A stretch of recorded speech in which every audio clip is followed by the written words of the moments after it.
All right, here we go.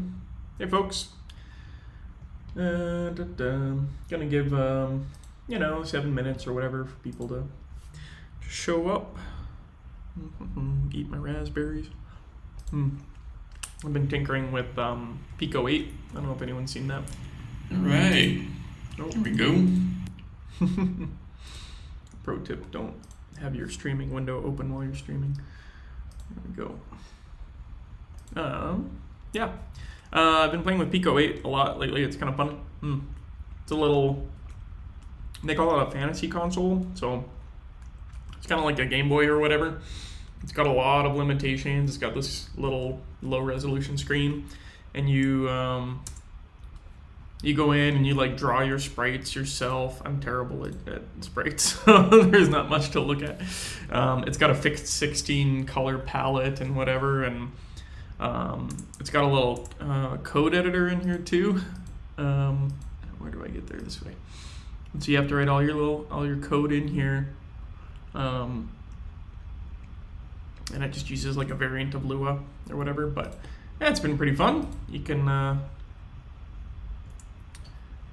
run your game. They got lots of other cool things going on here too. Anyways, we'll put that on hold. Maybe I'll do that on stream sometime. I think it's been fun to play around with, that's for sure. I'm learning a lot about it. But really helps you keep your focus off of like the unimportant things, I guess. Because you can't really make it look nice. You just have to dive in and make it make it whatever you can make it. You don't have to worry too much about being perfect, because everything's in these little sprites.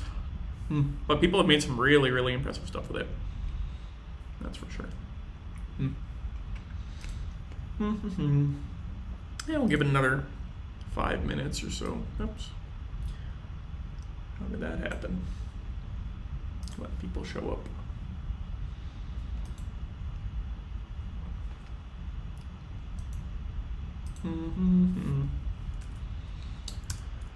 Oh, what were we looking at the end of the last stream?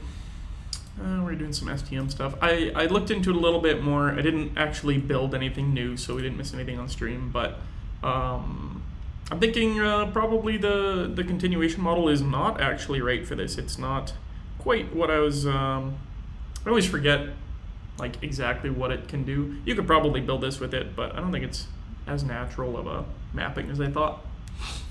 So I think we're gonna stick with the approach we have so far, like STM and our cool little type rep map deal.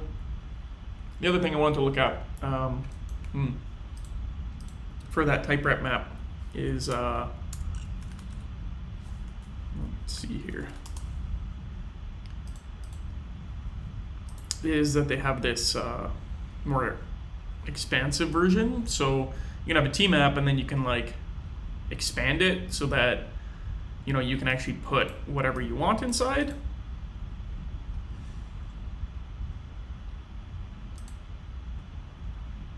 I think we might need that at some point. This way we can probably keep some sort of container in here, like even just a normal map.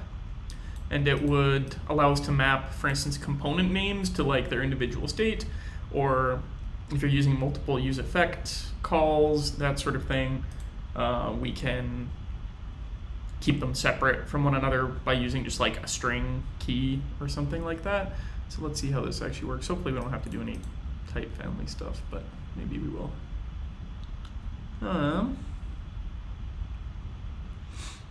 So what is it? Type rep map. It has a, like this just looks like a higher kind of type. So any functor should work fine for that. I mean, we could use other things too, but we'll probably keep it simple.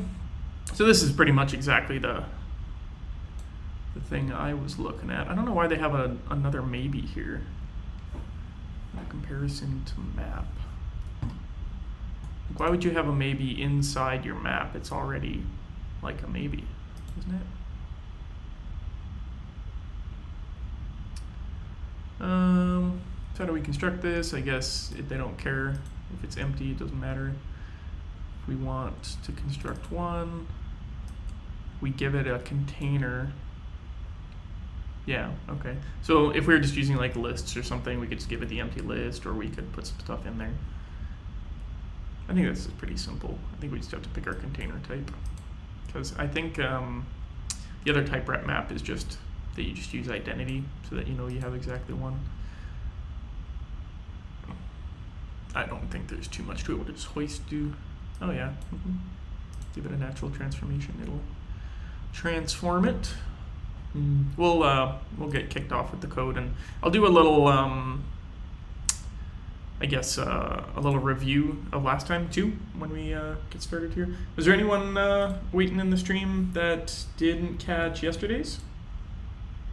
Oh hey Fenton, good to see you, man. I swear I'll meet you in person one of these years. Thanks for dropping in.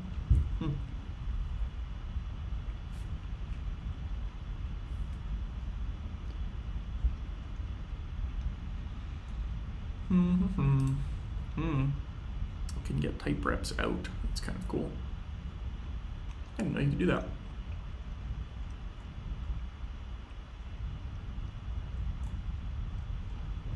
All right, well, I'm gonna finish my raspberries and then we'll dive in. It's about the time I said I'd start.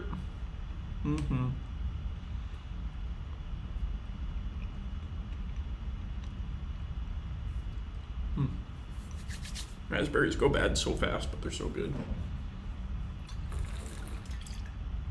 Okay. So, I'll close out my weird spaceship game here.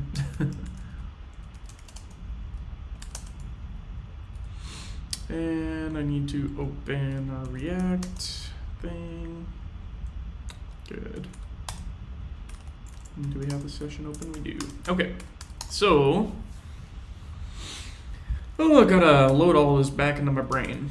So we built this yesterday. We built a React monad, which is like the monad that we use for defining our quote unquote React application, like our terminal app, and it has just a reader of a type map, so we can store values of any type in here, and we don't need to know about them ahead of time. The app can just decide what it wants to store in there, and that's no problem. And then we have an IO monad in there, so we use that for like running effects and editing STM variables and stuff like that, transactional variables. We had a really simple component idea here where it's just like it has the one method. I think we're gonna have to expand on this in this session, where currently we just kind of run the one component, and it's just like very much just a functional component style. But I think we're gonna have to, like, you know, normal React, it keeps track of like unmounting components and stuff like that. I'm curious whether we're actually gonna need that behavior. Regardless, I think we're gonna have to expand this with some kind of like smart caching stuff, so that you can, each component can decide whether it needs to re-render, and then we can maybe like speed things up that way. And then we were using this type map, which we're basically calling our context, to also handle our state. So we like embed a queue in the context, and also a way to like get things out of there. You know, honestly, looking at this, I don't think I need to actually expose the variables, because you shouldn't be editing these manually. I should probably just put some functions in there that you can call. Anyway, so then we use that to build our first hook, which is context hook. So you can just say use context, and so long as it can infer the type, you might need a type application or whatever, then it'll try to see if anybody has set that context. And you can use with context to, it just uses local to set something in the context, so you can like provide a value so that someone else can look it up. Got a weird rogue space there, okay. And then this is just like a wrapper around from maybe, I probably don't even need to provide this, but it's handy sometimes. So then our use state hook is where things get kind of more interesting. So what this does is it works like the React useState hook, where you provide a default state, and then it returns to you the current value of this like tracked state variable and a way to change it. So you call this kind of input, like this update handler with a modification, and it will run it outside of the render loop, which is really important. Otherwise you get infinite loops and stuff.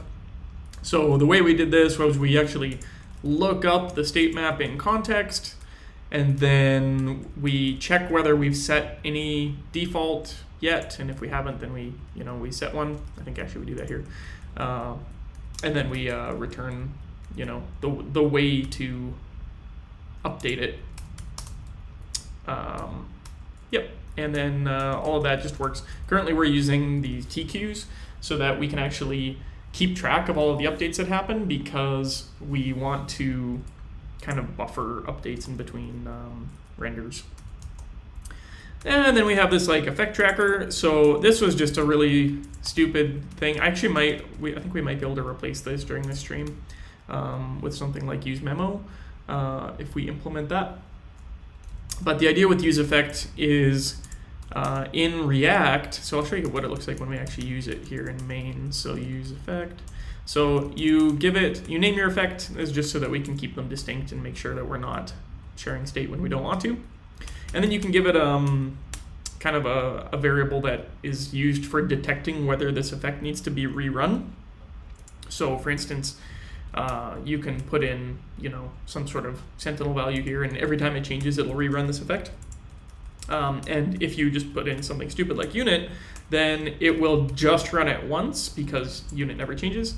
And so then this is running in the background, and we can use these setters from our state hook inside our effect handlers. So here we're waiting a second and then incrementing the counter, and then waiting a second and then incrementing the counter or whatever. So yeah, so what that looks like here, I'll show you. Oops. Is there anybody here who was in the last stream?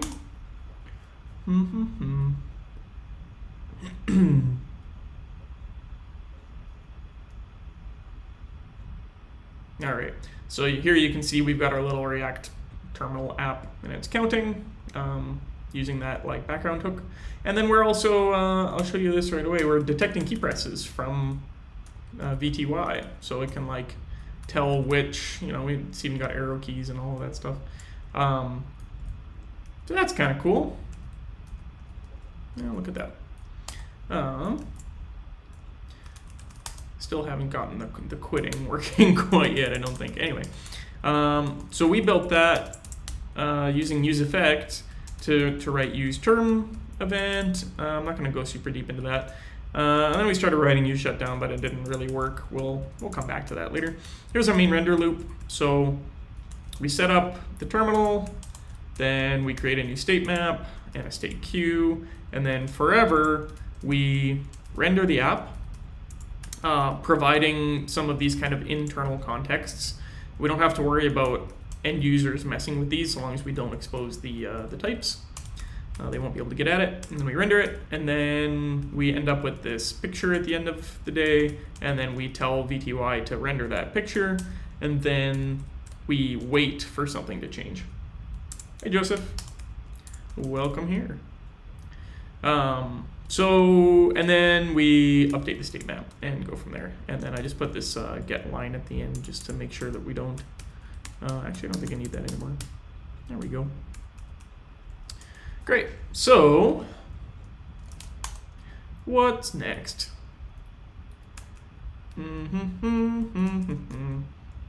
Okay, well there's a few things I want to do in this stream, I think. So one of them is I would like to scope components state so that we don't have to worry about like other components state interacting with each other and like messing with each other, and that actually allows us to be much more confident in like providing libraries and stuff, because you know that your state won't ever mess with someone else's. Because right now if like two components have an integer type state, then they're gonna clobber each other. and that's no good. We can start to look at like some component lifecycle stuff because React handles that sort of thing, where like when your component gets unmounted or whatever. Then I want to look at higher order components. So higher order components. So this is like wrapping components. And I think we can use this sort of thing for like routing events, and also you know, you can do it's just a really powerful idea. React uses it to very good effect. And we can even use it for like styling and stuff like that, right? So if you want to like design like a flexbox component that knows how to render its children, you just like pass in the children components, it'll render them, and then you and then you're good to go. So let's kick this off. I think the lifecycle is going to be by far the trickiest, and I'm a little scared of it. But I definitely think we have to do it. But I think maybe this one's more important. So let's maybe start with this. So when we call run component, I think we might need to add some additional stuff here. So when we run component, I think this is gonna be like the render method. Render component maybe? I think I already have something called render. I do. Okay. So this is then going to, I think we just write a function. I mean, we could do this, we can open this up with type classes later, but there's no point in doing that while we're developing. So, and this will be like run component or like mount component or something. Maybe we'll call it mount component. And this takes a component of props. And it should render, so it should pretty much have the exact same type signature, but we're going to do some bookkeeping here. So we've got our component, and we've got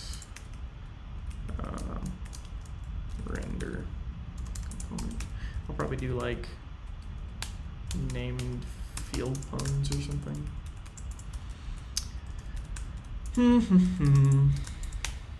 Then we can render, so before we render our component, we probably want to shadow the existing type map. So we don't want our current like parent component's state to leak into the children. In traditional React land, if you want to do that, you have to pass it manually, or you know, pass it via context, or pass it via props, or whatever. And that's honestly, it's a way safer way to do things. So I'm fully on board with that. So I think all that means is that when we call with context, when we render the children, we want to do it inside a new context. So we will, you know, we'll render the component here. But I think I need props to do this too, right? Otherwise we can't actually render anything. I could probably honestly, I could probably design the state shadowing as a higher order component and then only wrap the things where I want to state shadow, but we'll burn that bridge when we get to it. So with context means I need to provide a context that I want to shadow. So this is going to be a new state map. So, you know, I don't want to like copy all of this code. So in the other spot where we're doing a state map, I'm going to start splitting out some files here. So we're going to do a use state module.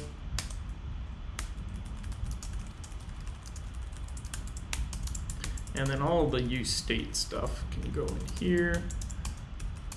We do have to be careful that we're not, I don't want to like split things up too much and then end up needing to depend on each other. Like if we need to use state inside use context, maybe I won't do this. I'm still a fan of the big module approach, honestly.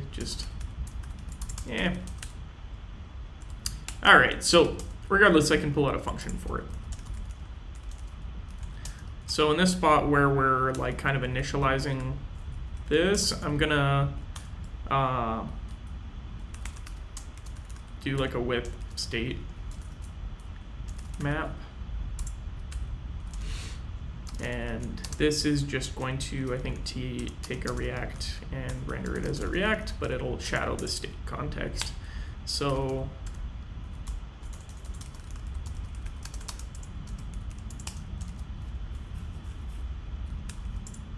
are we creating this? We've got a state queue. So I don't know whether I need my own custom state queue. I guess this is a question. The one thing I wanted to do, and actually we'll do this first because this will be a good change to make anyway, is we find this state map, and this is the wrong interface here. We're like passing a queue down. That means like all of the children need to care about how this is working, and they need to care about the implementation and all of that. I think that's wrong. I think that they should, the child component, I don't even think they need to provide a type map to a type map. I think they can just provide an S to an S for all S where it's typable, and we can probably infer the rest. I'm gonna need rank in for that. So this hides illegal impredicative polymorphism. This this happens like every time I ever try to do anything. Can I do it if it's in the negative position or something? Are you gonna be okay with that? No? You really don't like that, eh? Dang. Nope, can't hold it in can't put it in an object. Just not allowed. So I guess we'll go back to the concrete type version then. That makes me sad, but what are you gonna do? I mean, we could, wow, that'll just make everything harder. So this is fine. So we'll say we take that update and we need to run it in IO. And then same thing here. Rather than, well, I think we actually have to leave this the same too, because I can't do the rank n version. But what I can do is say that if you provide me a function which accepts a type map and goes to anything, then we can give you anything. Except, will this be okay? This probably isn't okay either. Dang. Impredicative polymorphism, it bites again. Honestly, this is like one of the features I really want out of GHC. Doesn't come up super often, but when it does, you just really want it, you know? And I can't parameterize here because that's doesn't gain us anything. So, dang, okay, well, I guess we have to leave it the kind of janky way. I guess we could, is that gonna be safe if I just do an IO of a type map? Because then that means that nobody can edit it, which I think is good. And it'll just read the most recent version when you call that. It should be safe, I think it should be safe. Okay, so now we need to fix these breakages. So now this is saying this is no longer a state queue, right? This is a updater, and this is no longer a state map. This is a get state, I guess. So then we don't need to read the t-bar from the state map. We just need to call get states. And then rather than call set state with a state queue and do all of this magic, we can pretty much, I think we'll still need this, but we'll move it when we create the state map, and then we actually have more control over it because probably in our middle components we don't want to be using a queue. We'll probably just use some other listener methods. So what do I want this to be then? So there's no state queue. We just have an updater.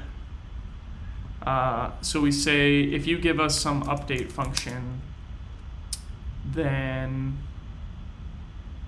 oh, or is this literally that? Can I just put this updater in here? No, I need to lift it over the type map. Oh, and that's annoying because, right, we have to handle the default, and there's no built-in thing for doing that. So update TM is going to take a typeable S to an S, and then it's going to return an IO, and what it's going to do is, actually no, we'll do this.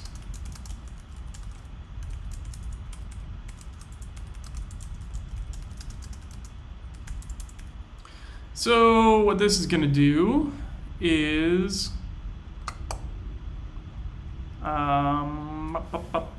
nope. Wrong about this too. Okay, screw the type. I know what I want to do. I just need to actually make it work. So I think, yeah, what I need to take is the S to S here. And then what we need to do is we need to look up the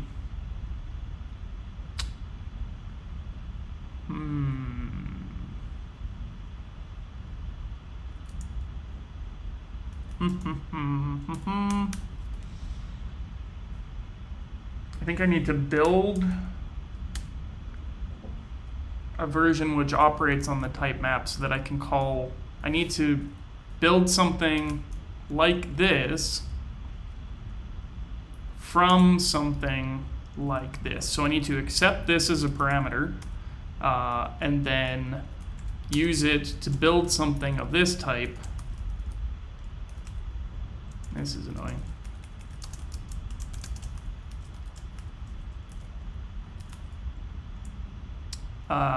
And I don't want the IO because that comes in later. So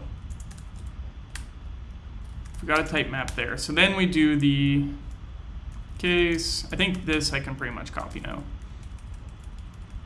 I'll leave it because I'll probably need it. But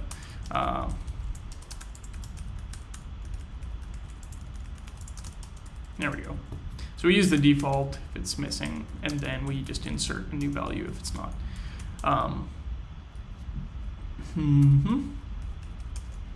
And then what we need to do is call this updater on the partially applied. Maybe we can just, can we do that? Yeah, okay. So what it does is it takes the, this is pretty much a lens right here. This is like a setter. But it takes the smaller updater and then lifts it over the type map so that we can get around the impredicative polymorphism problem. So then I think that's a little better. I like that better. So then when we get to our next problem here, so when we're building this with context, I'm just going to pull it all into here and say what we're going to do here is we need to make a new state context. Now, are we doing this in like the global one? Because I think for the children components, we can kind of piggyback on the parent, either context or state, right? I think we can. So the top level one is gonna probably stay the same. So let's get that fixed first, and then we can add this other one. So state map needs to take, yeah, right. And so this is going to be right to the Q, which we were doing up here. So atomically write TQ to the variable, and then we can pass that in here. So the variable is our state Q. And we'll compose, yeah, so it's happy with that now. So what it's doing is it's saying, okay, if you give me a function which operates over the type map, then I'll write it to the queue. But this is a safer interface because they can literally only provide you with the function and they can't decide what to do with it. And then this one, we just need to read tvar.io of the state map. This is actually the state map var. Okay. So you can read, you can write, but you don't get to choose how you do it. So this, I'm just gonna call what, shadow state map? Like this is gonna be pretty much like a marker that shadows the parent state map with a new one. So here's our action. We'll call it child, and we need to reset the context to a new state map with something in it, and then we just run the child. So, I mean, I know I could simplify this, but I think it's clearer if we do it non-point free. Okay, so then what we need is a function which updates the type map. So I think what we can do is probably use the state of the parent. If we use state, and we have to provide it with a default. So we'll store an empty,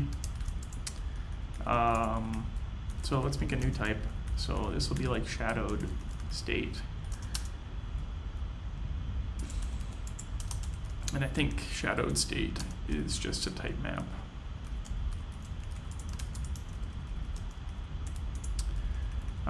And we can deriving new type monoid, right? And semigroup.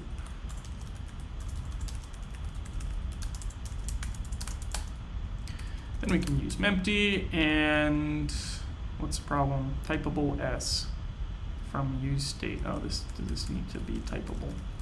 Except I don't want to derive new type typable. That would be bad. Deriving typable stock. Okay, no instance for typable. Oh yeah, because you don't know what type this is yet. But it's going to be a shadowed state. You happy now? Yeah. All right. So when we do this, we're saying in our parent, we're going to use the shadowed state. Now, this is where we also need to be careful, because as soon as we start doing this, like, we run into the same problem where the parent is going to, like, we're just going to keep clobbering all of the other components shadowed state because it can't tell the difference. So we're going to need to start adding like component IDs, I think, in order for this to work. So we'll add that next. But presuming that this works, what we get is the, like, what is it? It's an updater and a, I don't know, state map and an updater, which we should just be able to pass in as our state map, I think, right? Updater. Oops. And our state map. Cannot use shadowed state. Oh, I need to unpack it. What about here? Cannot use, yeah. Okay, what type do we actually need here? So, the updater is first. Why did I confuse myself and do this in the wrong order? This should be the opposite of that. So we're gonna switch these.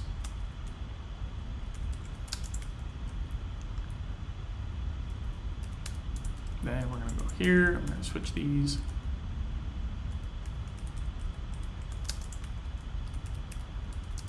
Then we're gonna go here, and we're gonna switch these. And then I'm gonna see if anything else is broken. State map and updater, right? That's the right order. So state map comes first. Yep. So it wants an actual type map. Oh no, rather than an IO type map. So how does this work? So maybe I need to use a tvar here. Is that the issue, that I need to create a new tvar? Because that's going to be annoying. Or can I use somehow the parent? I mean, I can just return it, maybe, because it should always be up to date because we're pulling it from the parent, which is going to be up to date. So I think we can return it, right? Because where else are we using this? using it in use state to get the states so that we can like look stuff up, return it. I think that's fine. Is state map looking kind of like an object?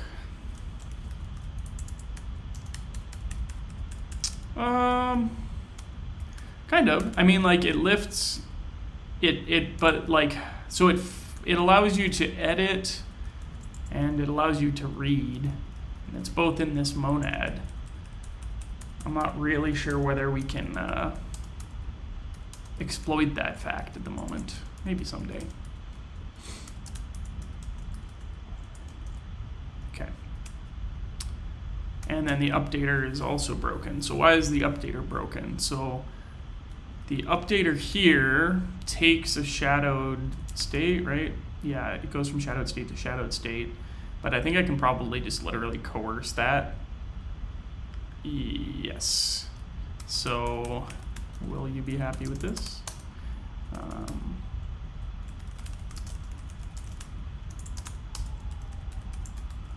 Yep, it's happy. So we can just coerce the updater function to have it put the new type that it expects on there.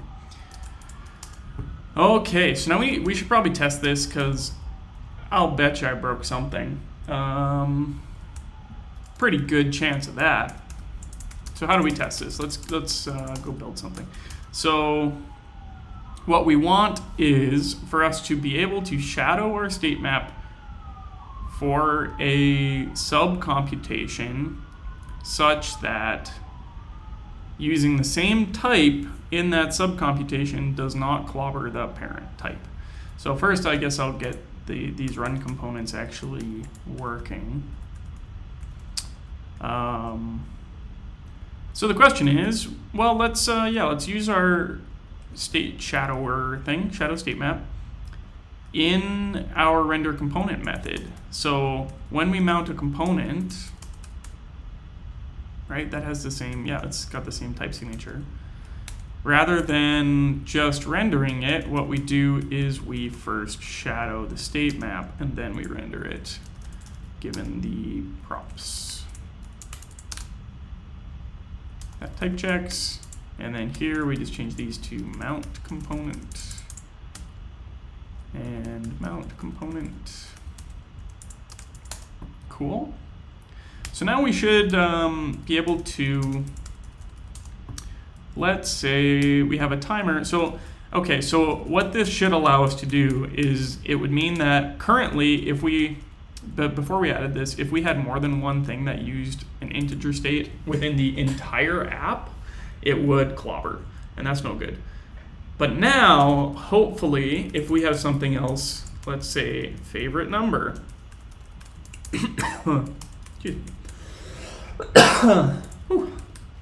and we just say that this always contains 42 and we just never update it, right? Let's just never update that thing.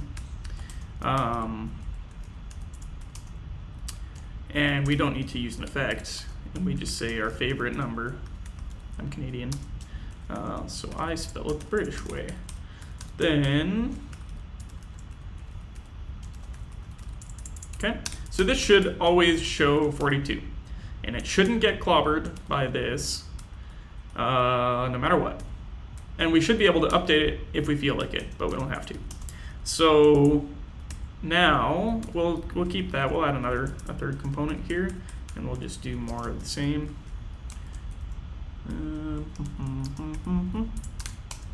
And see if that compiles for us.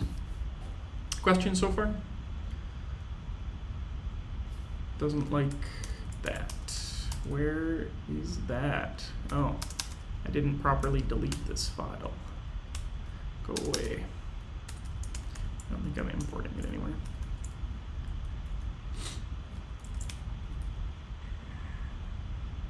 Okay. Oh, whoops. I copied and pasted the, that's silly of me. I gotta change this to my favorite number. Good.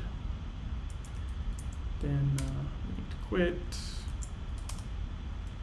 and stack run again.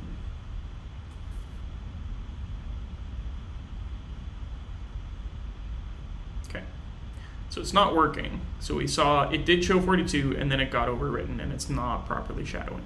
So why is that? Well, so I think the problem here now is that we're shadowing state in the parent context, not the children anymore. But to fix that, we're going to need component IDs. It's just a fact of life. And I think that means we're going to have to add keys into our type map. And that's annoying, but necessary. So I'm going to start pulling out some different, okay, I think we're good with that. Some different types here. So our type map is going to be a type of an S map, that's what I'm going to call it. And it is going to have type rep map of map. So it is just a normal old map. Import data.map as m. Let's do qualified because it's going to probably bite us. And we need to import, so we have to switch all of our T map to the full form type rep map.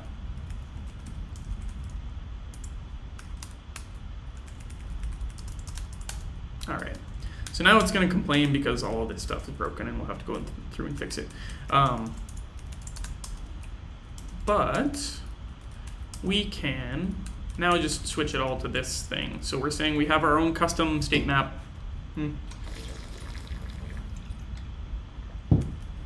This thing is polykinded, but I think I need a string in here. And then we can change all of these to smap. And then we start to run into issues because all of these types have changed. So insert is now, it takes this. So when we are, so the question is, do we need this for our context? And I don't think we need to namespace our context because the layering, we're not shadowing our context. So maybe the context can actually stay the same, which will be interesting. So actually maybe I need to keep, let's separate this. So this is TR type rep map, and this is T map. Oh boy, this is gonna get confusing.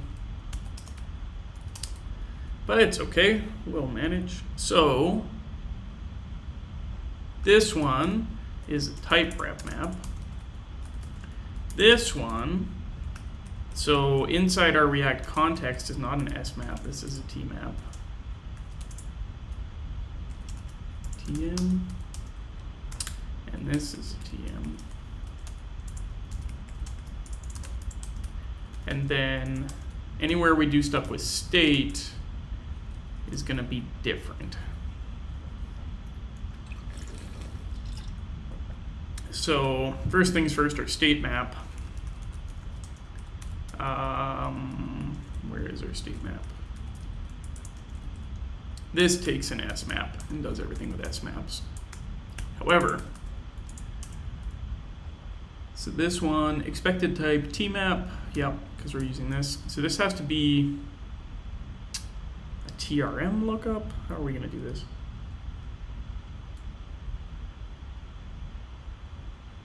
So I wonder if we can use like a natural transformation here. That'd be interesting. I think we're going to end up with nested maybes if we do that, but so if we can handle all of the like ID mapping and unmapping so that this goes back to a simpler form, but I don't know that we can actually do that. Not without impredicative polymorphism. We definitely could with that. So maybe we just have to do it the long and boring way. What that does mean, however, is that we need to be able to get the current ID from the current context. which is easy. We just define a new type, component ID of string, and we can derive typeable. So we can store it in context. And then when we need to get the ID, we just say use context. And we can say, okay, well, what's the component ID of the current thingamabob? Use context with default. That should only happen at the top level, that's fine. With actual type, couldn't match expected type character, yeah, fair enough.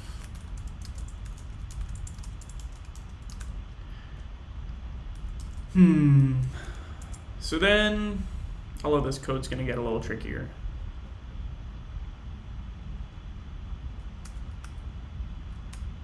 So this we can get from context.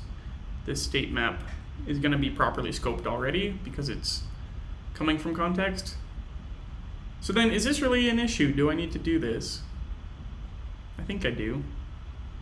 Because we need to be able to store different state maps, but this, this is using the, is this using the parent state map?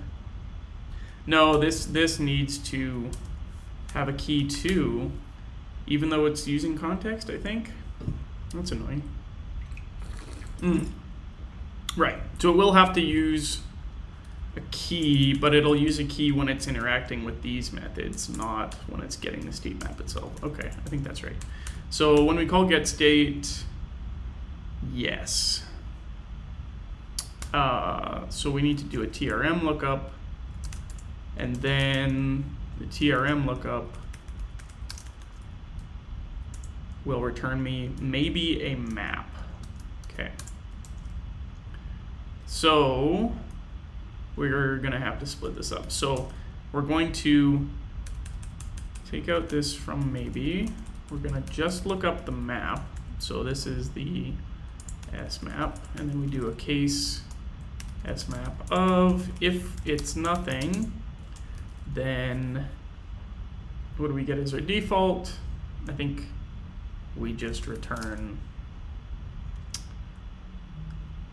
default, and if it's an S map,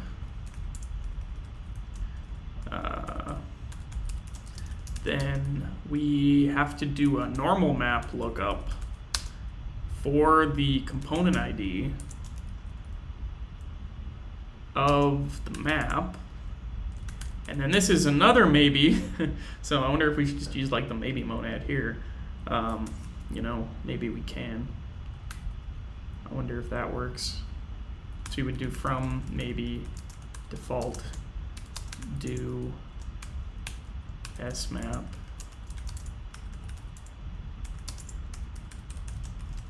lookup,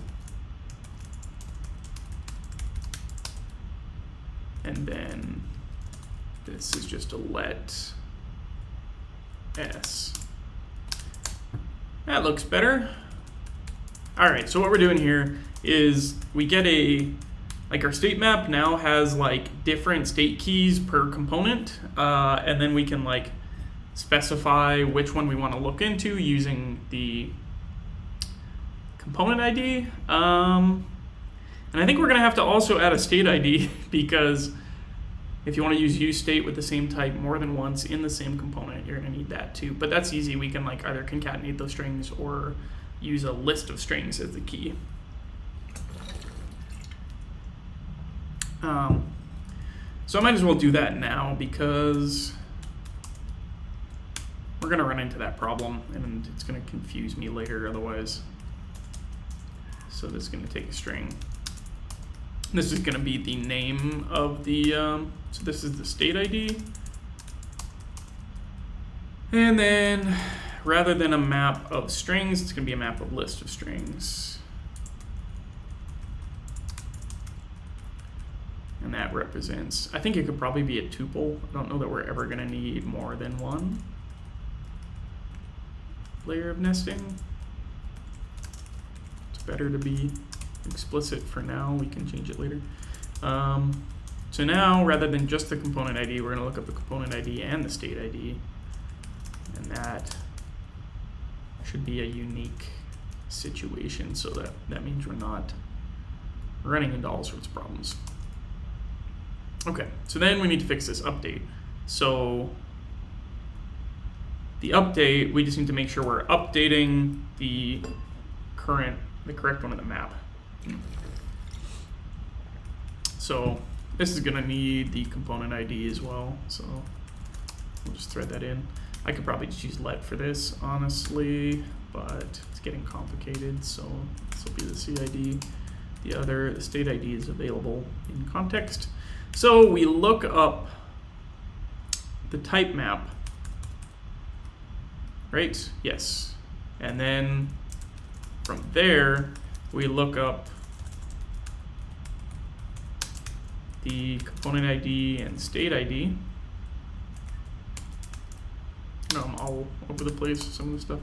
And then, if we didn't find anything, then we do a TRM insert. No. Oh, this is going to be a huge pain because we don't even know. Oof. Okay, we're going to have to come up with some helper methods because, like, even this adjust, it's going to just fail if there's nothing in there, and we need to insert if it's not. But we only need to insert if it's missing, so I really wish they had helpers for this. If you're listening, Koinik, it'd be really great to have an adjust, where is it? To have an adjust that takes a maybe to a maybe, and then you can like insert or delete or whatever as part of your adjust. So I'm just gonna write that method right now, because we're going to need it all over the place. So this is going to be, I'm just going to call it adjust TRM. And this is going to have the type maybe to maybe. And then we have this function, and then we take the type rep map, and we start off by looking it up, TRM, look up the key, it knows which key that is. So we look up in TRM, and then that, maybe we do all of this in the maybe monad, or maybe not. I don't know. Let's just do some crazy case nesting for now. So we look it up. If it's not there, then we have to insert it. And we need to, oh, maybe this is why. Can we not, oh, no. So then we call our updater on the empty case, and then we insert that because we don't know, otherwise we don't know what to do. And this should create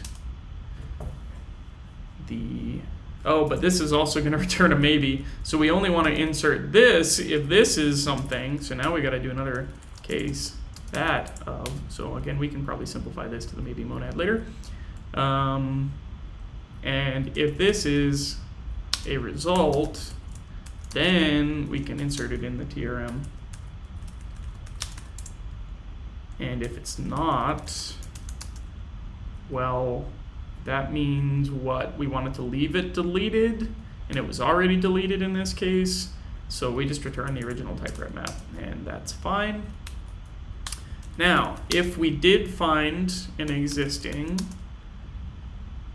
then we call the function on that. I think I am, yeah, actually making, because I'm just going to copy this. So this flow is exactly the same regardless. So I think we can actually just do this. and then kill this layer of nesting and say, if we got something, if we got nothing, that means we wanted to delete this key from the map, whether it was there or not. So we can always unilaterally delete it. And do I need a type? Maybe I should be using type hints on these just in case. It's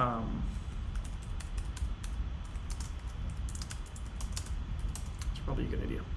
And then okay, what are you complaining about? Not in scope, TRM. Okay.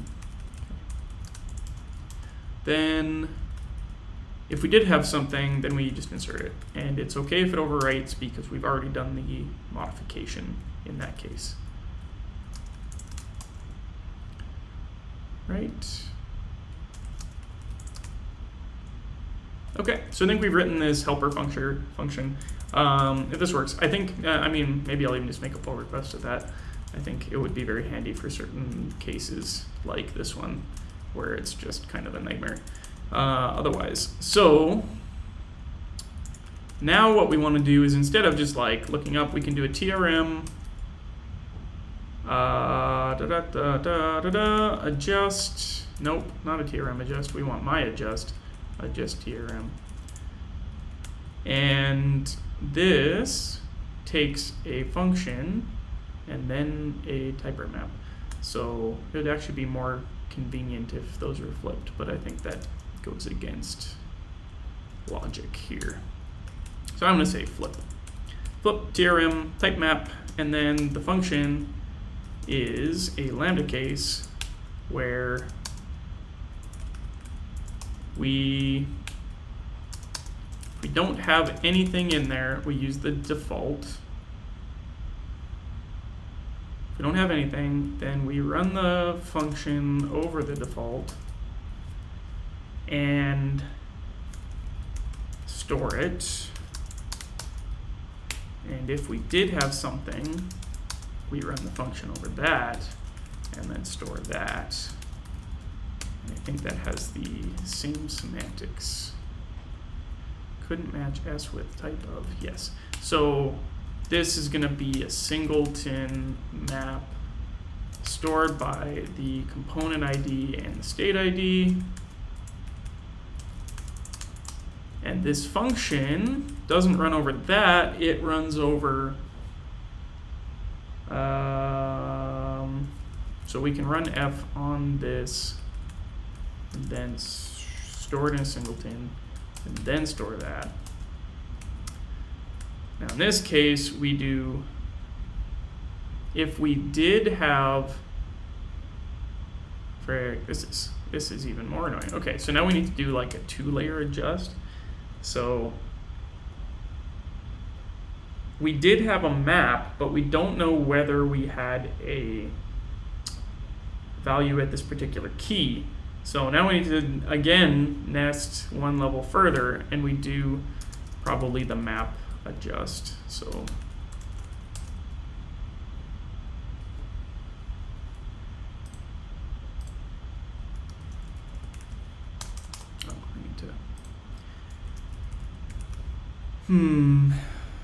update. That's what I should call this. Update with key. Isn't there? Oh, it's alter. That's the one. I like this. This is what I need. All right, I'm gonna call that alter then. Instead of just TRM, it's gonna be alter. Alter TRM. I'll just double check that they don't actually have that and I just missed it. Is there an alter? Nope. Okay. So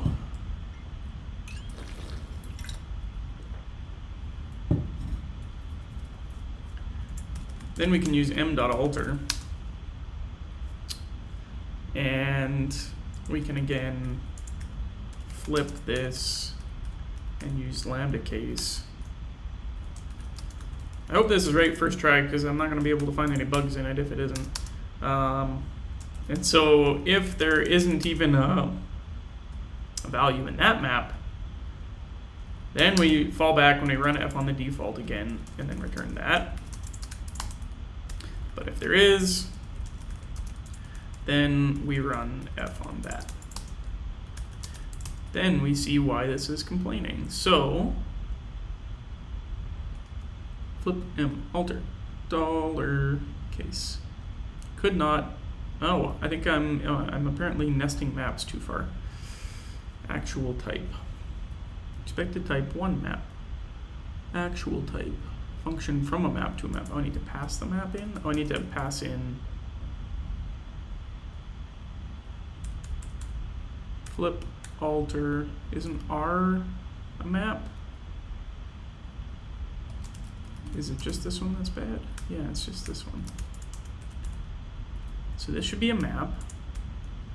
M.alter takes a function, yeah, from maybe to maybe. See, this seems right to me. Maybe it's this that's wrong. No? Nope, doesn't like it. Am I putting the wrong thing in here? Just... what do you want? Nope, doesn't like that either. Okay.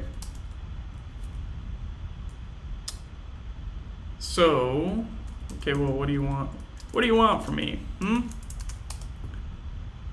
It wants a maybe map string to S. So we definitely want the maybe. Then, what's next? So this should be the map of string to maybe. So, is this not right? Can we not make this work? Is it the flip that's the problem? Or what's R in this case? It doesn't like that. Alter R.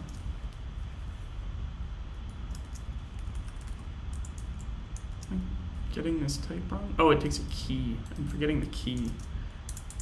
I'm being silly. All right, back to where we were. So we will do flip. No, flip of. So we got to do. We would have to flip it twice. That's a pain.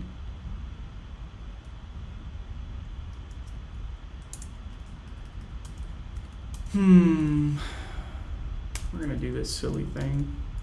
No, maybe not. Flip. Apply the key.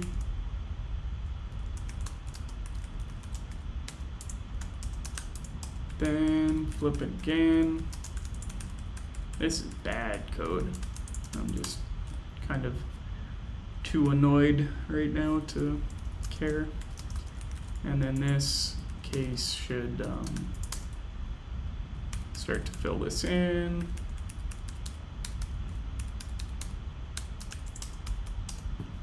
Yep.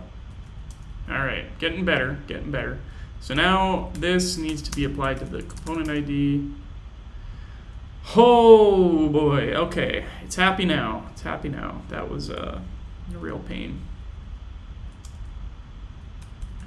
So I'm using a known symbol for the name here. I don't think I want to do that anymore because we can track this in state using a string name instead. So rather than an unknown name and a symbol, we're actually just going to take a string. And then kill this, use it here. It's the effect name. Then we don't need this, and we don't need this. All right, we just change that.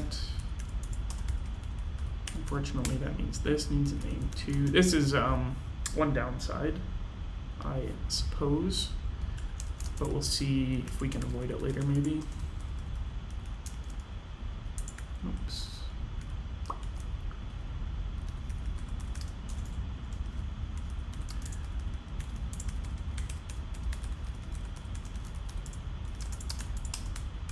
I'm gonna do a type alias so we're not using strings everywhere.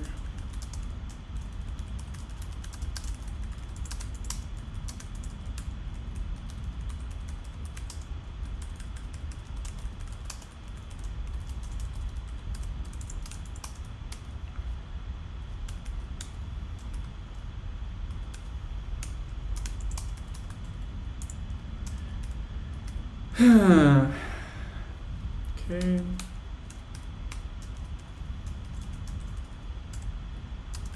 And here we'll just use the component name. Maybe we can even just use a component ID here. I bet you we can.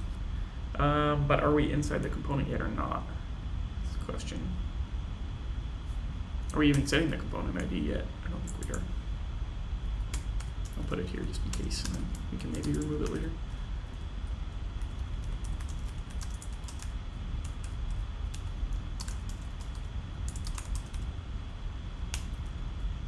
All right.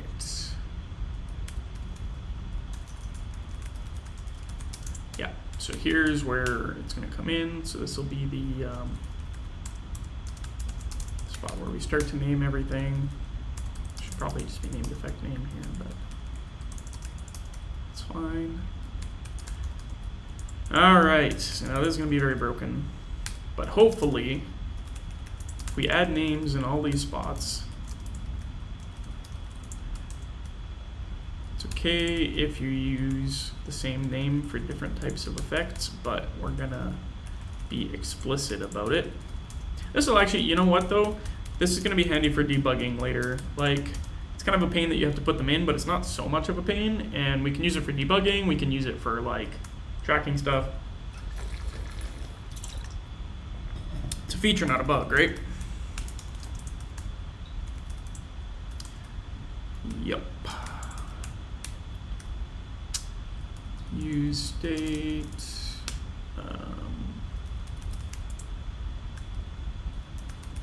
last event, use term event, listener, doesn't matter.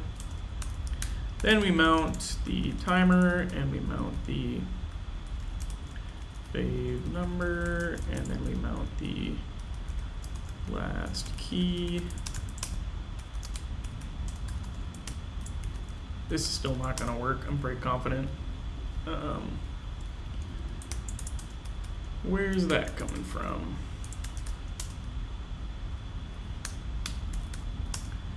Strange that this is not failing for me.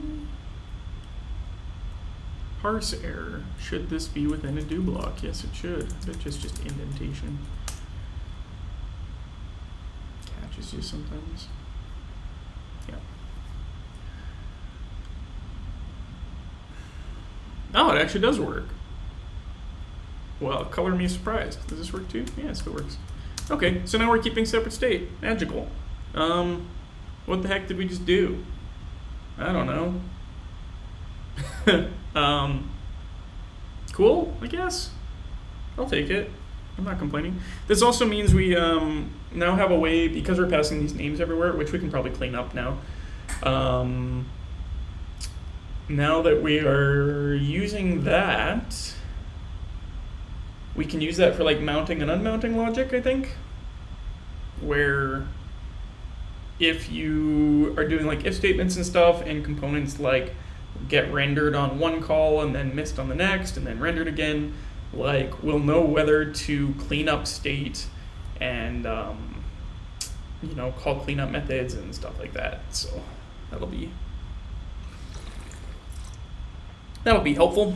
And I mean, all of that at the cost of just naming some components and stuff. Like, that's not a big deal. It's not a big deal at all. We can come up with shorthands for this, I'm sure. And I mean, the nice thing you can do too, well, okay, you probably don't want to do that, but oh, I should change the order of these so that you can curry them properly. Let's do that. So you pass the component first, then the name, then the props, so that you can curry everything properly.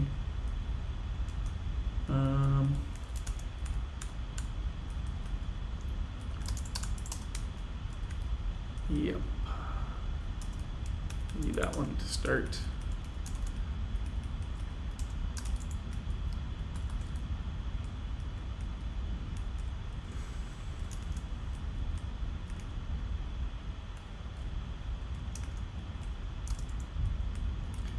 Well, and then if we're doing it this way, right, like probably mount component goes in the actual component itself.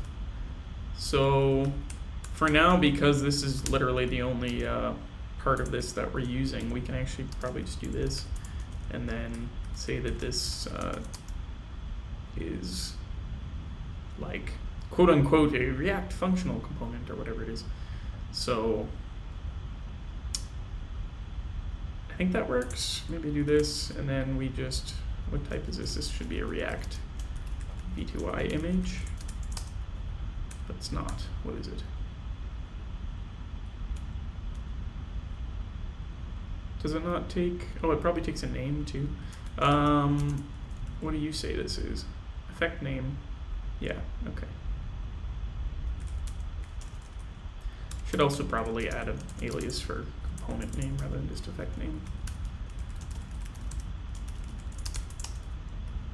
And this can be component ID. Or maybe it can't. Maybe it can't. Let's change the value level one here.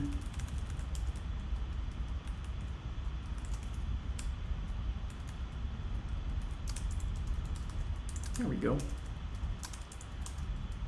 And we'll do, here we'll add a component ID at our top level just to be nice about it. Let's call it root.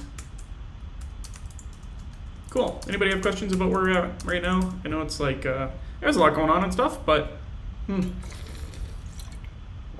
it is currently working better than I expected. So, you know, if it only takes an hour to add a feature like that, I'm pleased about it. So now, I mean, we can switch all of these into their like functional form. I'd like to eventually provide combinators for that, so you can like clean up this signature here. Like it should just be like component, and then like maybe we provide like a tick variant or like an underscore variant that doesn't have any component arguments, just for convenience sake, and it should just work then, right? And then you can create different component types by just writing like a monadic action, which would be great. It'd be nice, convenient. But I'm not going to do that right now. So I'm just going to switch it back. That's polished stuff. I don't want to do polished stuff when we're on stream. I can do that later. Let's get to the meat and potatoes. You know. So is that still going to render now? I think so.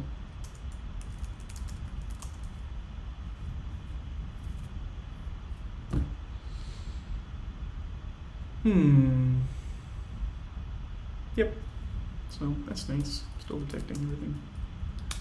Cool, cool, cool. All right, let's take a look at our list. Everything we wanted to accomplish. Kill that loop. Okay. I'm gonna commit there.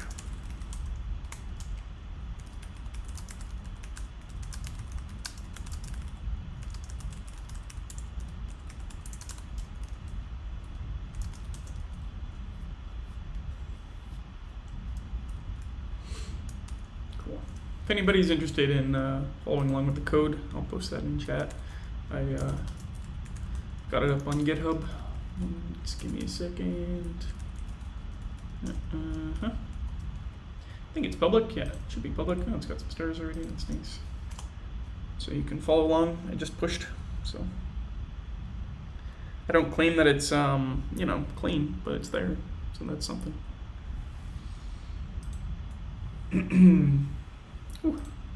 I probably won't go too much longer, maybe another half an hour. Just see what we can come up with. Yeah.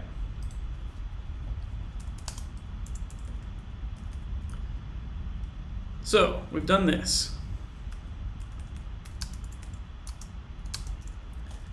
Let's celebrate.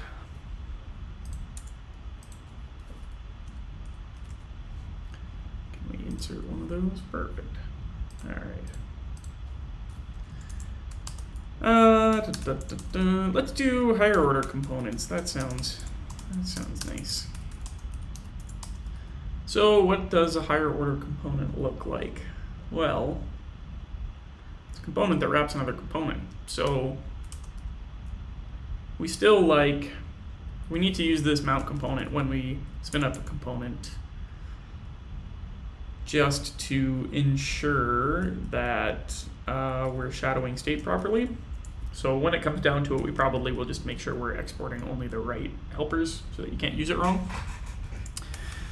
But to make a higher order component, I think it should be easy, right? So like, let's just try it. Let's try it. Let's do something here, and let's write a higher order component that, like, I don't know, puts it in a box. Maybe that. Boxed. So this should take a component of some type, and it should just return a component of that same type, but in a box. This is where the React model super duper shines, because I don't think you can really do this with Brick. Correct me if I'm wrong, but I think the model is a little more declarative and like less composable. But so if we take a component, we should be able to create a new component. Again, we'll do helper functions for this at some point. We don't know what the props are, we don't care. Only the child component cares. And then what we do is we mount that component inside ourself as just like the child, doesn't matter. And then we pass the props. And where do we pass the component? Component comes first. Component. And then we'll get an image. So once this, we can actually like access the result of the render. And then we can like coat that image in a box. So let's see how we do that with the VTY library.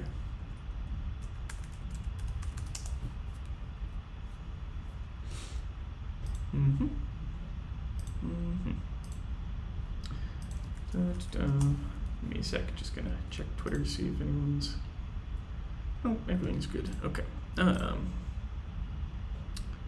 So, I mean, we could also like do cool things like change the image's color and all sorts of nifty things. So I think what we're gonna have to do is like check the size of it or something, and then just like add some stuff. Let's see if we can underline it to start with. Yeah, okay, image width, image height. So we can just check it, so that's nice. Make an image from a single character, make an image from a string, make an image from text, background fill. Oh, how does this work? An area of the picture's background. See, background, what does how does background work? Maybe we can use that. Horizontal, can crop. Yeah, so like there's all sorts of these sorts of things that we can bake these in and like build kind of like a CSS framework using these.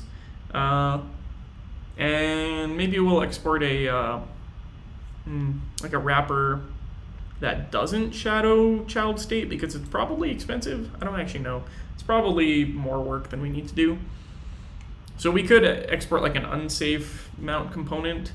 And then the requirement would just be you can't use any like state methods and stuff because it would be unsafe to do so. Maybe we can even enforce that at the type level, I don't know. But then it would just be faster. So, but I think this seems pretty doable. So let's get the image width at the very least. Image width. So W is how wide the image is. So then we can, for instance, do text replicate and say we want something to be this wide and replicate this and then make an image out of it. So how do we make an image out of text again? I think it's just called vty.text or something. Let's try that, vty.text. Def adder. We can even add colors if we want.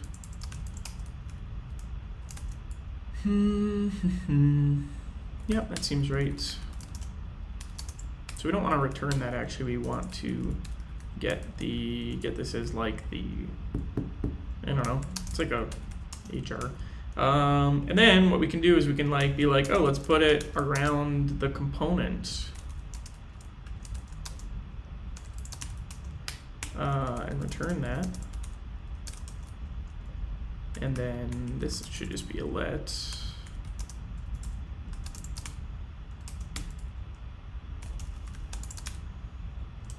Image width, not in scope. What was it? Image width, fully spelled out. Image width. And I think I just need to do from integer, from integral. It's an integral. Great. Okay, I don't know. Let's see what happens. Oh, I'm not using it anywhere, so nothing will happen. How about that? Yeah, nothing too interesting. So let's say we want to wrap our timer or something. So rather than just rendering a timer, we can box it. We can say a boxed timer. No problem.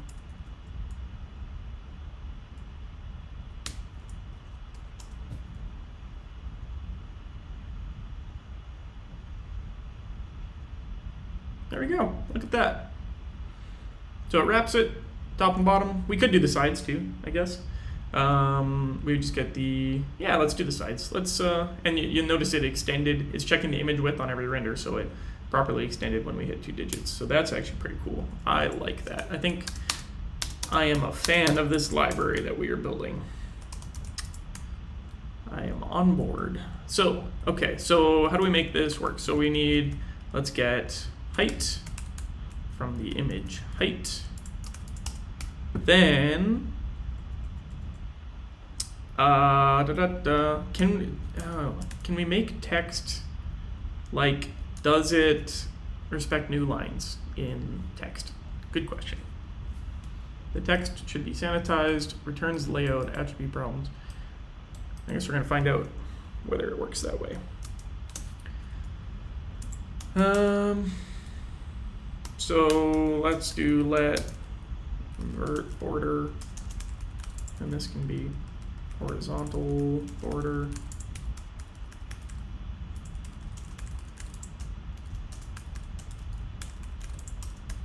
And then the vertical border is going to also be text, but it is going to be replicated with a new line in it, I guess, and see if it'll respect that. And it might just not work. So we're going to add the, do we add the vertical border first or the horizontal borders?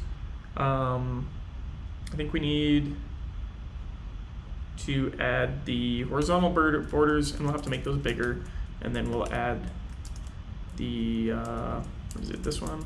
That can't be right, unless it's a VTY. I don't like if they're shadowing that. I don't love that. And then the vertical border here, yeah, they are shadowing that. I don't like that because that conflicts with alternative, but that's okay. I'm not going to complain too much right now. It is quite readable, but it just has a different meaning, you know. So then what we'll do is we'll do width is that +2, or actually we'll do that as spread replicate. And we'll make sure we use height there. And then because we're adding the height after, I think we need to add +2 to that too. Is that right? I don't do math. I just run things and see what happens. Guessing check. You know, we'll see if those new lines even actually worked. No, they definitely did not. That is broke. Okay. So I think what we need to do is instead we're gonna need to use normal replicate. So we're going to do import data.list as L. And then we're going to go find our replicate here. And then we're going to, for the vertical one, we're going to do a list replicate on a single text component. So we're going to pull this out, put it inside. Don't need that. Don't need that. So we're gonna make an image that's like a single little thing, and then we're gonna replicate that by the height. And then we need to do a vertical join. Oh, can I do joins? Is there no, seriously? Can I do a list of these? No? Horizontal, I mean, I know I can fold, but I don't want to have to do, oh, cat, vert cat, that's what I wanted. I thought there was one. Okay, now we're gonna try that. I think that, I'm more confident that that'll work. I don't know how efficient that is, but it can't be too bad. It's like single characters. Yeah, there we go. That's better. So like, we could even, you know, these equals don't look super good on like the sides. So we could use a different character. Actually, what if we just did this for like all of them? Maybe that would look less stupid.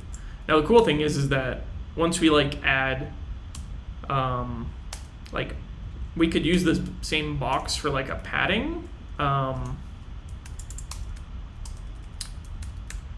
So we could box things and it would add padding and whatever, and we could add spaces on either side and those sorts of cool things. Yeah, that looks good. I do think I am adding an extra one to the width for some reason. I don't know if I need these.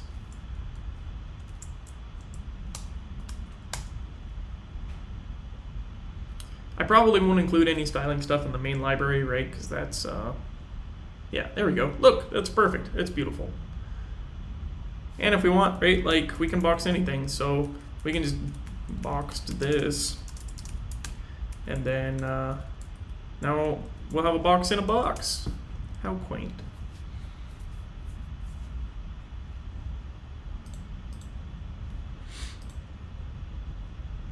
It's gorgeous. Yep, and it scales properly and everything. It's pretty quick too, not so bad. All right, so we've built our first higher order component. We've proven that it works. So higher order component, proof of concept, works fine. What other types of higher order components could we do? Like we can do smart components. We can do ones that like do certain things with like text input. We could, this is a really cool thing, is that we can like use effects or higher order components to handle things like if you design like an input box, that's like a traditionally difficult thing to do.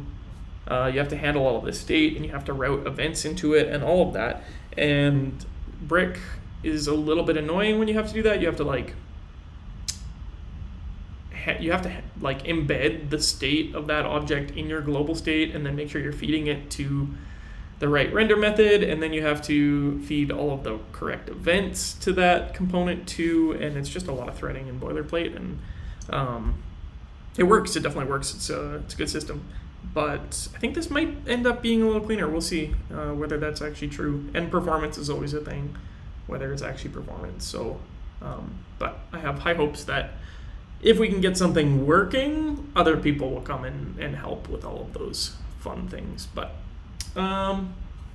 let's take a look at the performance side of things. I probably won't stream for too much longer, but let's see if we can't figure something out. If we can at least get it, re-rendering on like prop and state changes. The context changes, I think that's gonna actually be trickier. I don't know. We will maybe find out. So, what have I done? What have I done? There we go. Okay, so next steps. All right, so this totally works. Boom, no problem. We need to handle component lifestyle. How many, we've only used 150 lines of code. Okay, so it's a lot of work to figure out, but it's not honestly that complicated. And like half of that is like type wrappers and convenience methods. So Haskell is living up to its name here and being terse. So, oh yeah, I'm slowing down. Okay. So what we need to do to make these components smart, and I think we can probably actually use a higher order component to handle caching, like render caching. But I guess we'll see. That would be my ideal, is like if you want to cache a component and you don't want it to render all the time, or maybe we can just build this in so that like mount component wraps every component with this. But I bet you we can like cache or memoize or whatever and have that take a component and some props and just return a component of some props, but with some fancy magic. So we'll stick with proper tensing. Just going to take a component and it's going to, I'm divided on whether we need to take component names and stuff. I probably should. We'll add it when we need it. So how is this going to work? This will return a component which takes some props. And first thing, we want to check whether the props have changed from the previous render. And if they have, then we re-render. And if not, then we can like use a cached image. So what does this look like? I think what we want is like some sort of like use cache, which would be an effect that runs like a React, like a thing. So then we could do like, we could actually run the component inside the cache, maybe? That seems maybe like a bad idea.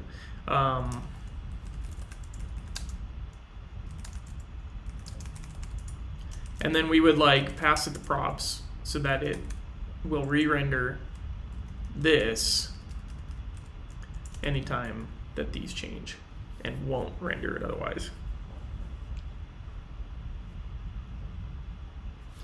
Or maybe, yeah, because then we would do like something like this, and then we would just write our component inside this do block. Takes the component first. And then this would return the image. Oh yeah, and then that's just kind of the higher order component. So that's what I think I want this to look like. And then like you can also just use it to cache other things based on other things. And it'll just only do that when you need to. But we have to be really careful. Well, actually, no, I don't think we need to worry about, it used to be that you have to worry about using hooks inside like if statements and stuff. That's only a problem if you don't have some ID for them. If we have an ID for them, we can like unmount them and remount them and whatever, and they'll keep state across mounting and unmountings for better or worse. Maybe we can come up with a better way of doing that, but I guess you could just change the ID manually if you really wanted to handle that manually, or we can wrap that up into a helper later. But we need to write this use cache thing. So, or maybe that's what cached is, right? Because this is, well, it's not exactly a higher order component. So this will take an effect name. It'll take a sentinel. And it'll take a React, and it'll return a new React. So we've got an effect name, got our sentinel, got our action.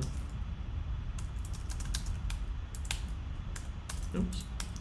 So then we have to store like the cached value. So the sentinel needs to be stored somewhere. So we can use state for that. Now the problem is that I think we might need like a synchronous use state, because our current use state does everything asynchronously, which means, well, that's not a problem yet, I suppose. This will be a problem once we start forcing re-renders based on state changes, which we're going to have to definitely do. But we're not doing that yet, so we'll build this first, and then we'll have to fix it, but it's fine. So what we'll do is we'll use state, and we'll use the sentinel value, and then we'll get the or do we actually use the sentinel? So we have to like also like render the image somehow. So maybe we do a use state of a nothing, and this is a maybe image. I guess this will be a maybe a, can be anything. And then we'll get the a or the set a. I guess, yeah, I'll just call it val.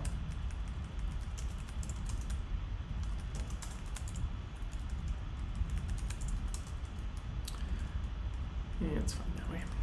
Okay, and then we'll have to do the for all sentinel. Okay, so then we start off with nothing, and we say we're going to also use the sentinel, so current sentinel. And then we can just say either if the val is nothing, so case, let's just do val and current sentinel equals, actually maybe we can do it this way, case val of nothing, because if it's nothing we have to rerun, that's for sure. I bet you we can clean it up if we do it this way. So I'm going to see if the current sentinel equals the previous sentinel. I guess this is saved sentinel. So what we're doing here is we're checking whether the change detection value has changed since we last saved it. And if it, and then we're also checking whether we have something in the cache. So if we have nothing in the cache, it doesn't matter about the change detection. We have to run the action because like we need to get something for the cache. And then when we get that from the cache, we also need to save it in the cache. So that's when we'll do use effect, and we will save the action will be set val.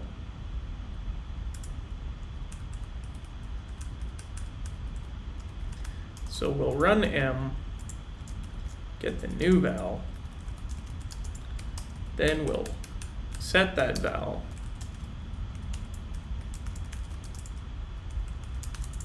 and then we will return it.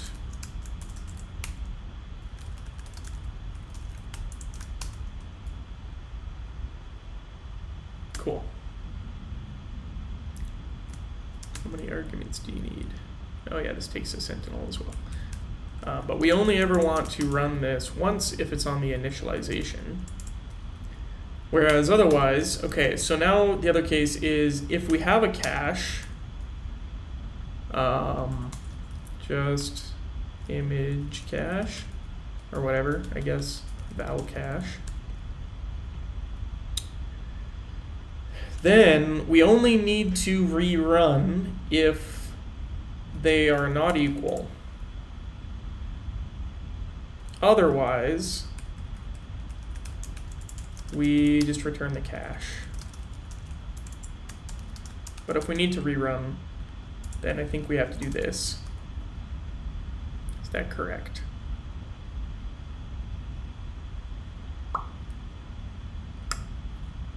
I think it is. But do we need to actually save it? Yes, we'll have to save the new version. Now this is where we run into a problem because... Oh no, that's fine. That should work. I think that works. Let's just pull this action out here.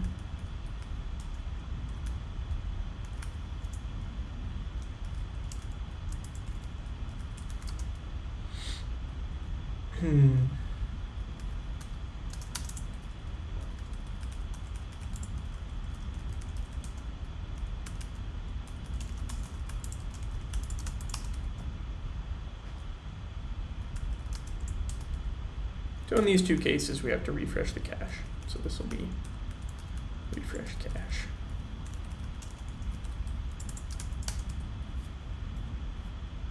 Otherwise, we don't have to do anything. Now this is actually false, again, because useState can cause some havoc. But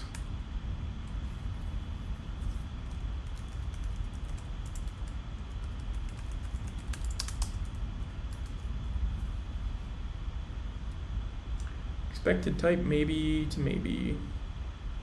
Is this going to be just the new val? Yeah. And oh, yep. So we're gonna have to use this as well, because after we have checked the sentinel value, no matter what, we're gonna have to save the new one. So this is gonna be the result. And then we're just gonna use effect.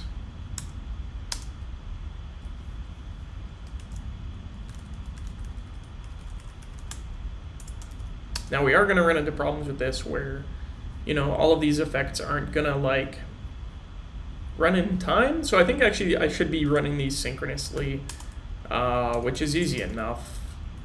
So I'm just gonna use synchronous, which is going to take an IO, and it's going to run it as a React. And we probably won't export this unless we can find a way to do it safely, because we can't trust that other people are going to use this correctly, but as long as we're careful,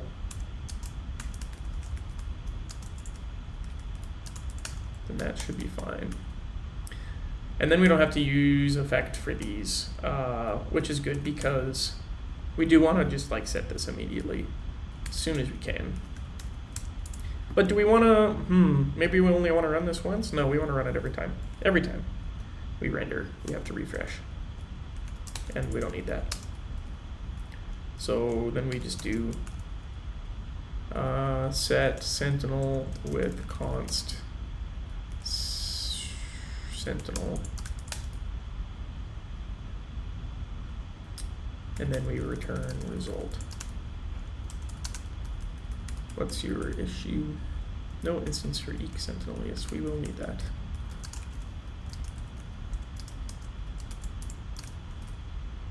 What's your issue? Typable A. Sure. You get a constraint, and you get a constraint. Thank you, Oprah. Typable sentinel.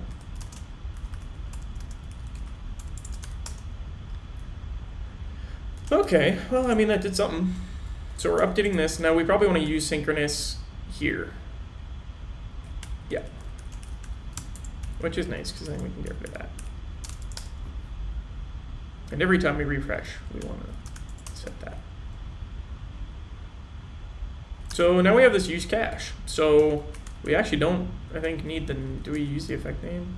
We don't even use it. Because we don't actually use any effects. Oh yes, we do in these. So we should probably like shadow in the cache so that, that's probably important. We're probably gonna need to shadow here. It's usually just a good idea to add that everywhere.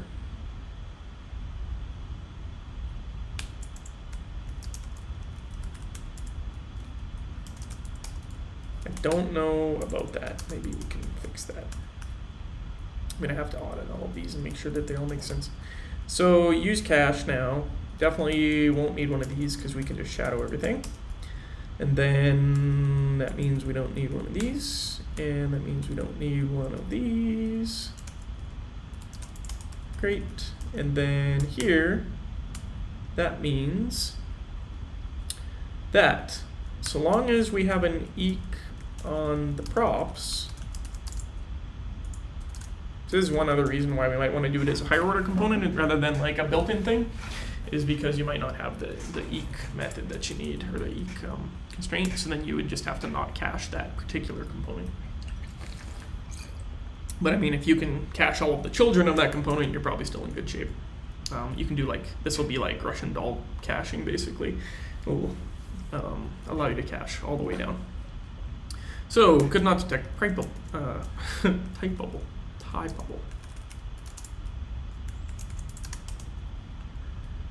All right, well that did something.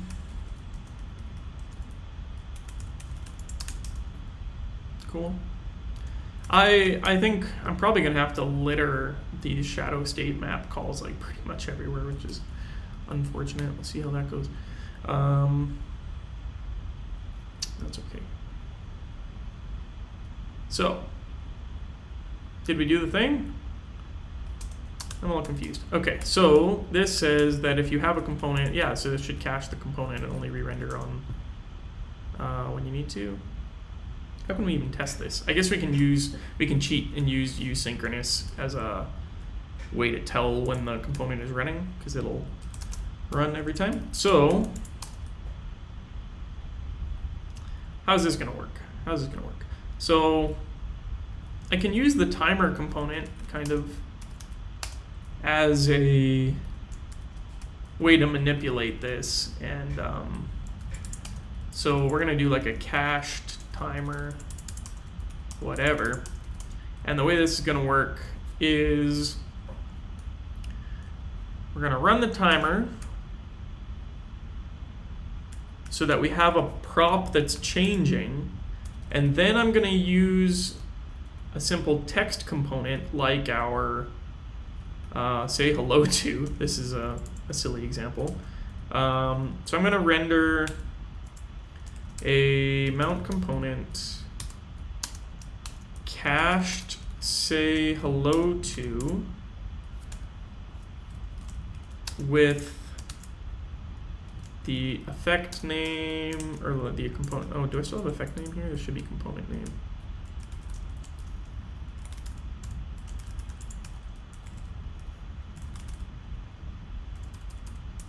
No, component ID.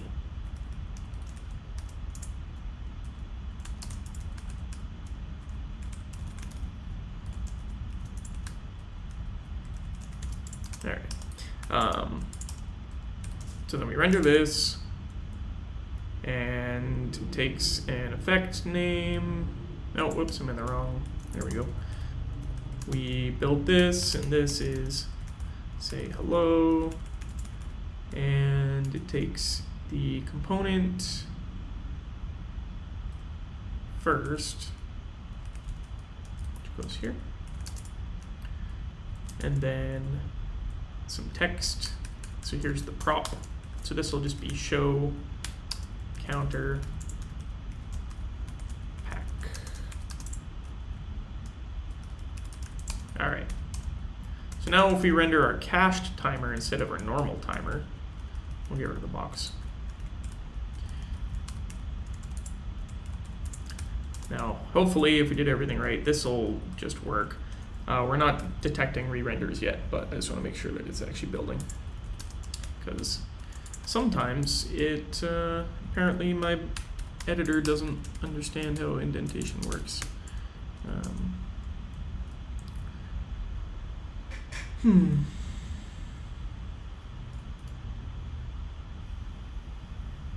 Yep, so it's just working.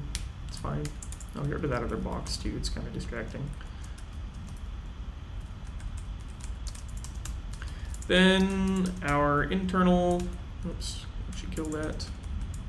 So now inside say hello to, we can have a side effect. using use synchronous, which we will not expose outside of this lib, and we'll just print the name.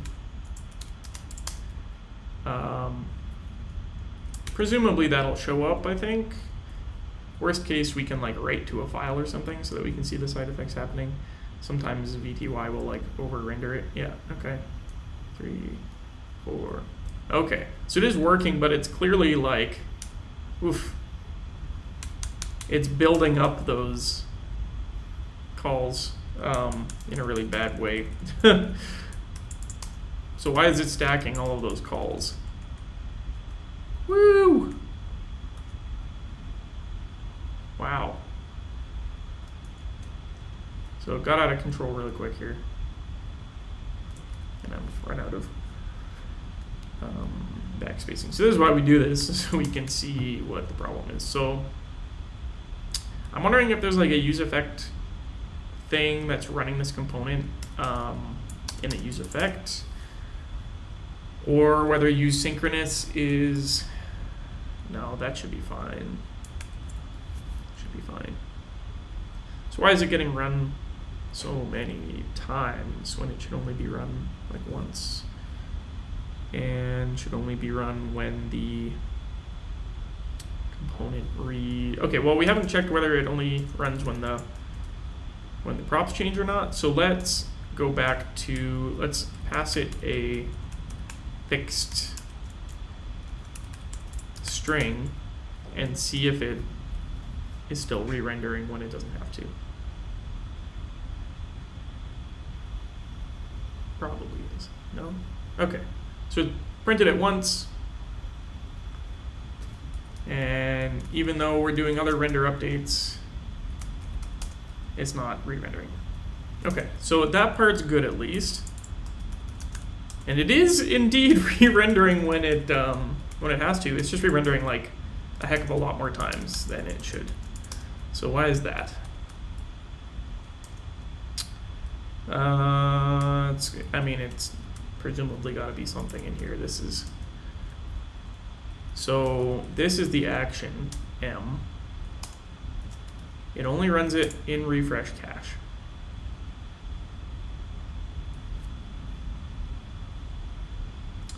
So we use the state here. This should be the previous value of the sentinel at all times. So we check whether the previous value equals the current value. And if it does, we can return the cache. Otherwise, we need to refresh the cache, regardless of what is here.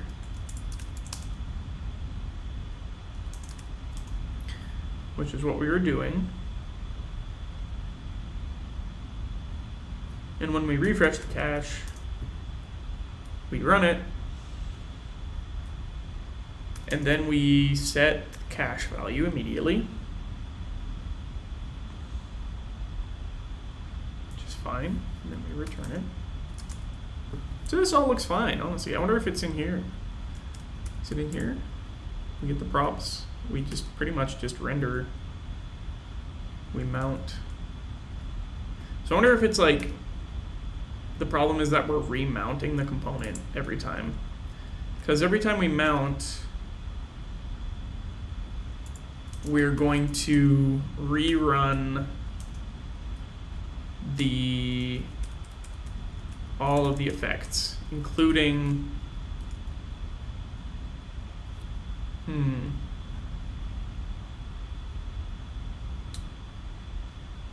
well, but there's not really much in here that would cause a problem. So it would rerun this part, but I mean, that's what we're seeing. That's kind of what we're expecting. But why is it like calling it like 20 times? This I do not know.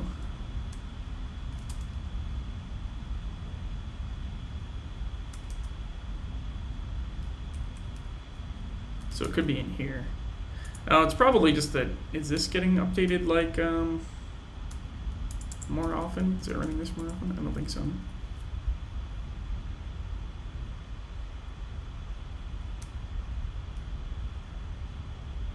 some cache in here.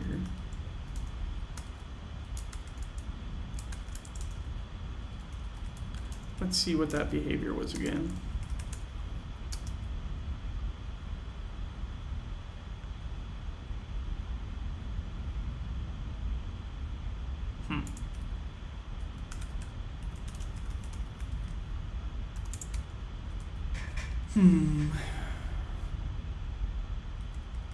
Really?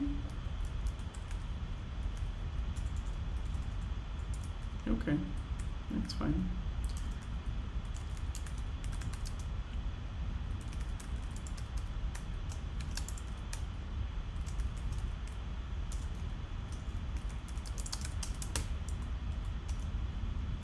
If I can't figure this out, that's fine. I'll take a break. We made it pretty far today.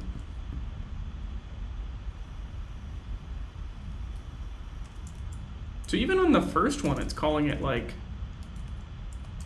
I don't know, that was like 6 or 8 times. Which is really weird. Why would it call this component like so many times? What's happening here? Oh, I bet you, so it's re-rendering everything on every state update. That's why. Oh, and that's fine. That's we'll have to fix that in the next session. So what's happening is, even though we're only, well, that's not true though. It shouldn't re-render the child component. That's what we're building. So it is re-rendering the parent, but it should not re-render the cached component.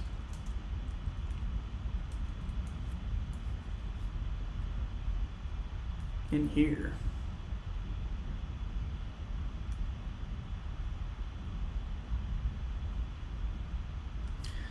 Maybe it has something to do with the fact that I'm doing use component here. I don't know. I should see what happens if I do use cache directly. I think there might be something weird about wrapping these multiple layers. Or maybe the fact that we use that key somewhere else. Because I still haven't quite fixed that because I haven't littered the shadow state maps everywhere. There's a bunch of cleanup things I need to do.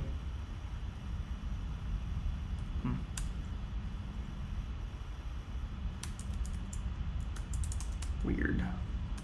It's definitely building on itself. I also wonder how many times this is getting triggered. Maybe I should do a print kicking off timer. I don't know if the use synchronous is the proper way to debug, so we got a lot of unknowns here.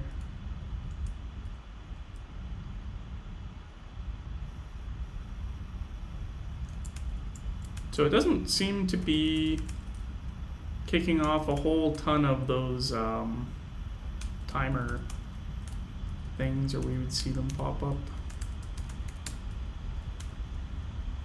It does seem to be running a little hot and a little slow right now, though. And that seems new, so I wonder if this cache is not. What happens if I take the cache out entirely? Does it run faster?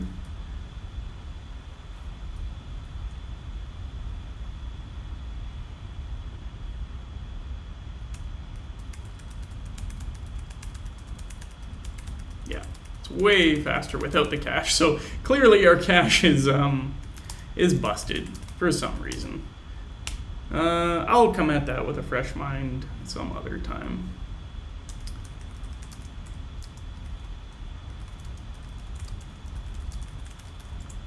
It's breaking something.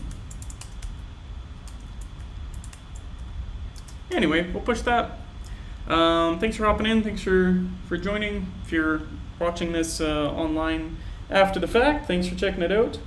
For those of you who don't know, I'm a functional programming author as well. I wrote a book. I figure might as well plug it on stream. Never hurts to do that. So you can go grab that. That's Optics by Example. I'll post a link to that. So yeah, this is a book I wrote Takes you all the way through like lenses and optics from scratch. I know we're not using any like optics or lenses in these particular streams, but they're a really interesting topic. I love them. They're awesome.